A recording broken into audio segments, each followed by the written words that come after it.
So, of course, as every simple anime tutorial goes, it's usually you get a blue pen and draw a circle.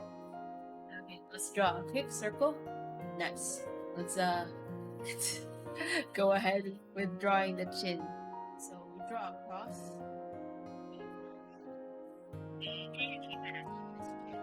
This part here is cross. This is where your hairline is going to be. And then down here, you do this. That's where your eyes are gonna end. And now you have that. So where the nose ends, because I'm giving you some proportion thingies for this. Nose ends is where the ear starts. The ear part here, it's kind of like a line. And then this other ear, yeah, I drew this ear too big, but that's okay. And then the other ear, draw another ear like that. I draw a mouth over here. You got some smirk action happening. Let's go flip this right like this. Draw a neck. The neck is a bit smaller than the head, I think. You can also draw them real thick, you know? Some people like some thick neck. And now you have a Ikemen like proportion.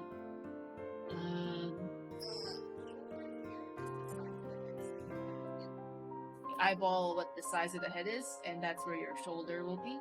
I always draw something like this. I draw the neck, and then I draw this weird mountain thingy shape. I don't know what they call that.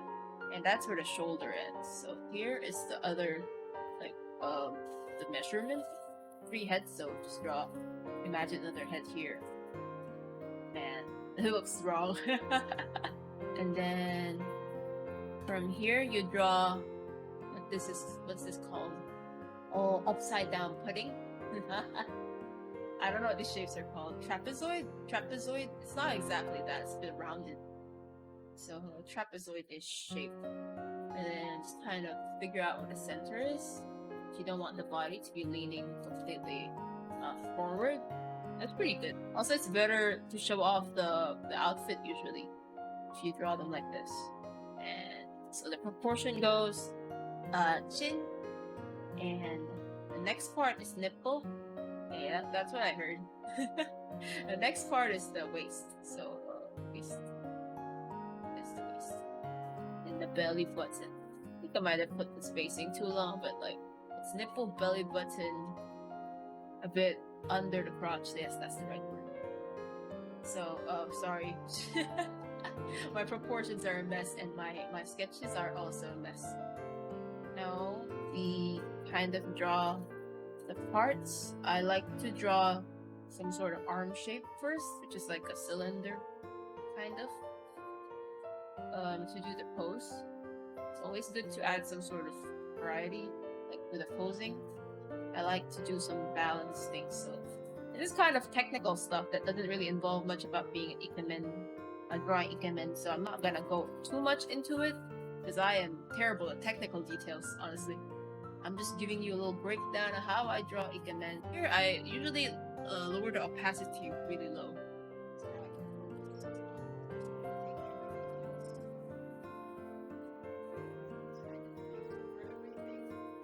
Then, okay, so this is the proportion that I meant. Below here's this one. So it's not completely accurate with the lines, but they're kind of just a guide for you. And then put a little shape. What kind of shape you like? You like sharp eyes? You like some slopey boy eyes? Slopey Ikemen eyes? So I think for Ikemen it's usually the sharp eyes, right? I don't know why that is the case, but that is the case. And we're doing basic Ikemen, so it doesn't matter too much. We can kind of go into the different variations some other time. The nose. You can draw it this way. And sometimes I draw a little nostril if I feel like it. And then a little smirk. So this part here, usually this is the eyebrow, right? So lower it that way, and that's where the tip of the ears go. Try not to make the ears too big. Don't be like me. Don't be a dummy. And then just draw it like this. you just try to imitate the eye. And I always struggle to make them look as similar as I can here. And yeah, looks like a gentle Ikemen who will ask you if you've eaten dinner or something. Okay, so this way, think of the back of the head, like where like this back of the head where the ear is, right? And then the chin. I think said that when you're drawing heads, you draw one ear and then you draw another circle in the back. Because the head is bigger than you think. And then you can draw something like that for the ear. I guess this is kind of like something I learned, but I don't directly remember to put into practice until after the sketch, where I'm doing the polishing and I kind of do some guidelines. Something like that. I guess this is kind of technical stuff. I recommend Ethan Becker's channel for like technical art stuff. It is very fun. Okay. So if you're practicing drawing, something I very much recommend for you to do is look at art you like art styles you like, and steal stuff from. Not steal the art, okay? No stealing art. I don't condone art theft. So what you do is you take a picture, like a nice picture of a Ikemen you find handsome, and you draw over it. So you get a red color or something like that, or like a bright red color, and just try to figure out the structure. Thing that people do when they draw faces, do that, and then kind of just break it down to simple shapes and try to see the proportion. I've been doing that lately for art styles I really like, and it's very helpful for me to just see like how artists I really like break down or like kind of build up their character, try to see what they were thinking when they drew those things. Because you know, it's fine to learn on your own, but if you're learning with like other artists, you can learn a bit faster.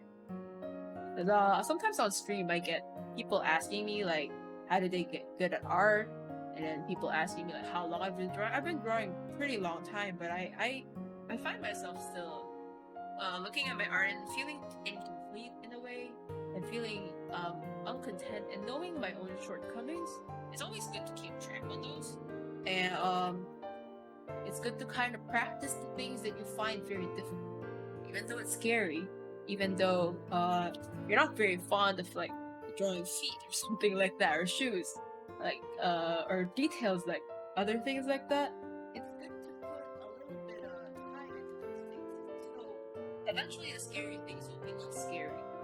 Anyway, I should be talking about my tutorial, but I'm getting quite sidetracked. Okay, I always draw them naked. I realize I've been doing this lately. I just draw everyone naked. I used to draw clothes first, but actually that kind of became a crutch for me, and I didn't know how to freaking draw bodies that were naked, and I was so angry, so I just kept drawing them naked nowadays. You know? Because no shame. Just draw them slightly naked, you know? Naked, no genitals, because we say so. We say so in this town. We do a nice hairstyle. Just focus on some nice tapering. So thick in the middle, thin on the edges. That's the nice hair to go with. And you can just kind of keep looping. By default, I go to this kind of bang style only because we're drawing my ideal Ikemen height. So for sketching, actually stabilization should be lower. My stabilization is at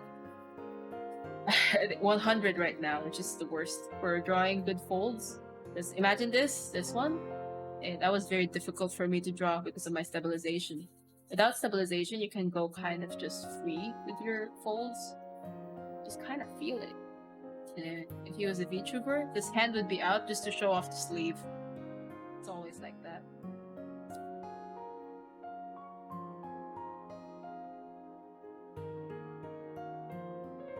You can put something in the hand like a cold bottle of mineral water. Here we are. Nice bottle of water. This is not a hand tutorial, so I don't feel the need to explain how bad my hands are. Oh, okay. Proportion-wise, by the way, around here, the waist area, That's where your elbow is. So just kind of go like this. Kind of feel out for it. Actually, the arms are too long. This is always my problem. Okay, so your arm goes like this, senpai. I started calling him senpai. And then your hand goes like this, so it bends in. I think that's what your hand usually does when you hold things. I think we can give him a code, you know? You can, if you want, you can do the age-old technique of tucking senpai's hands into the pockets. Why is it so messy?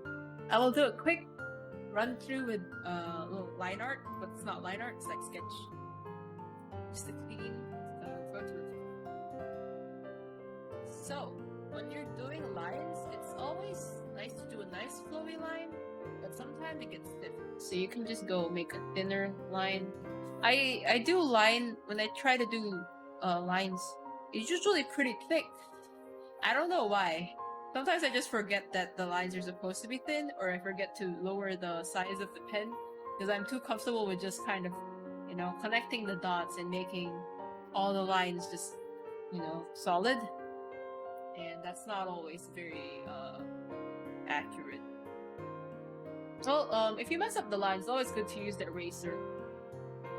So thick lines, if you kind of mess up, you make the lines thick. As long as it's not the entire piece, you should be fine with just kind of going over places and cleaning up. Then there's this thing I do when I color that I don't really follow through when I paint. It's just I shade the corner where the shadow of the neck should be. Shadow of the chin, I suppose, the head. Turtleneck senpai. I think I'll drop the scarf. The scarf is cool though. But also it's a bit much to have a scarf and a coat and then everything else. I'm not too good at coats though, so this might be a flop. Man, senpai's all business. Look at this guy. Maybe the water bottle was a bad idea. Let's drop the water bottle. I thought it'd be like a senpai coming home from a jog, but then it became winter. Don't you just love winter clothes? Wait, is my type just the second male lead? He looks like a second male lead, you know? Gentle, but never chosen. Justice for second male leads 2021. I'm a flop at drawing hands. You should just wish that you could draw hands perfectly and as you picture them in your mind. Okay, the lines have gotten thick again somehow. This disaster. That is me. The lines have gotten thick without me noticing. Because I'm too zoomed out. When you zoom out, you forget how thick your lines are. And this happens. And you mess up really bad. It's what you call dumb. Then do it. Try to zoom in. The thing is, you kind of have to see the whole look. And navigation kind of helps that, but it's too tiny. And I forgot how to do the split screen thing where you can make two canvases from the same canvas. And you can kind of be zoomed out and zoomed in at the same time. I don't know how to do that yet. I've kind of forgot how to do it. I used to do it for Psy, but I don't remember how to do it for Clip Studio. Yeah. Now we color. Quickly color. So grab your brush and just paint over it within the lines, or you know, as best you can within the lines, just to kind of help you see better what you need to be coloring in. Go erase everything that went over the lines. Pick a color. So I'm gonna do what is this? Like a saturated dark pink. I don't know. And what else? I love a good blush. Keep him blushed and happy. I like putting a bit of the eyes. Maybe his ears are also flushed. For the shading,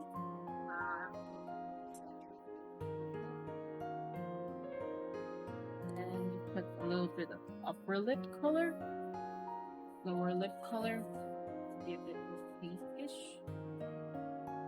Alright, make an upper layer for the light. What color should Senpai's hair be? Like this would be good. Blue-green.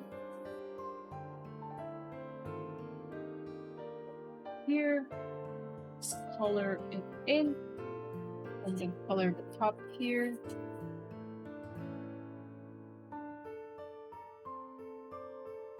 get some of this color and I use an off-white color for the whites of the eyes, and then I color the eyes brown. Then I just change the hue with the hue saturation brightness sliders that they have to pick the right color that matches well with the hair. For shading the hair, I always recommend to just kind of move the hue around and not stay on the same color. And then go a bit darker than that. Try to use different colors as you're shading so that it looks a bit more colorful in a way. My idea for this piece is that there's gonna be a light behind Senpai because I really thought that kind of matched the theme, and from the very start I was thinking something like a park with lights in the back. I put a lighter cyan color as the sort of backlighting for the hair. I didn't want to spend too much time coloring the clothes, so I somehow just did all of the colors of the clothing in one layer and didn't bother to separate them. Anyway, the outfit is quite simple. I'm not gonna go into too much detail for how I colored the clothes because this is not actually a coloring tutorial, so I'm just gonna go and explain to you that since everything was in the same layer, for the kind of off-white turtleneck, I just grabbed the blue because I thought that in any case, the shadows would kind of bounce off and the color of the shadow for the lighter colors would be the darkest color close by to it. Again, my technical explanations for painting and coloring are also very vague because I just kind of do it by instinct. I also gave some backlighting to the outfit, and I used a color that was like a light yellow, which was very close to white, because I wasn't sure what kind of light I would find or what kind of light would be in the background, and I was hoping to use soft light or some other layer mode to kind of compensate for the color. And so I didn't really think about it, I just wanted to put a lighter color in the edges. I'm really quite fond of backlighting kind of setups in art. They look very scenery, in my opinion. Usually for the final parts, I just give a little bit more light and blend in some of the colors that when you zoom in, you can see that they're a bit scuffed and not quite right looking. After I've finished all the coloring, I usually just go over the line art or the sketch, and I try to fix up the colors and do some blending on a layer that is separate from all the layers of colors. Just kind of blend it in there, and there's always a temptation to merge all of my layers together before I even finish the piece, but I try not to do it just in case I completely mess up and I want to change a color. I always like to have a backup of everything still being separate layers. And so that's what I do, and after everything's been cleaned up, I've added shading, and I've just kind of blended as much as I can. I select everything, all the separate layers, the lines, and the overpaint, and I put those all in one folder, and then I make a duplicate of that folder, and then I merge all of the layers in that extra folder so that I have one drawing that is just everything merged together, which will make it much easier for me to put color modes and maybe do final overpaint. This is how I do it. I think you can also just keep going with the same folder, because in Clip Studio you can put color modes on top of the folder. That's a bit tiresome for me because I have such bad line art. They're quite sketchy, so usually I like to erase and clean up everything all at once. So that's why I merge it. I was very lucky to find an image on Unsplash that was the exact image that I was looking for, or the exact background I was looking for, and yeah, I ended up just like using it, and there was a lot of issues in filming the tutorial, like YouTube Studio not working properly and my mic completely just popping off at certain moments, and the editing has been torture. But I do hope you enjoyed it, and I hope you learned something from this video. Please like, comment, and subscribe if you haven't yet. Tell me in the comment section what kind of Ikemen you like. Anyway, thank you so much for watching. I hope you had fun, and I hope you have a great day. Bye bye!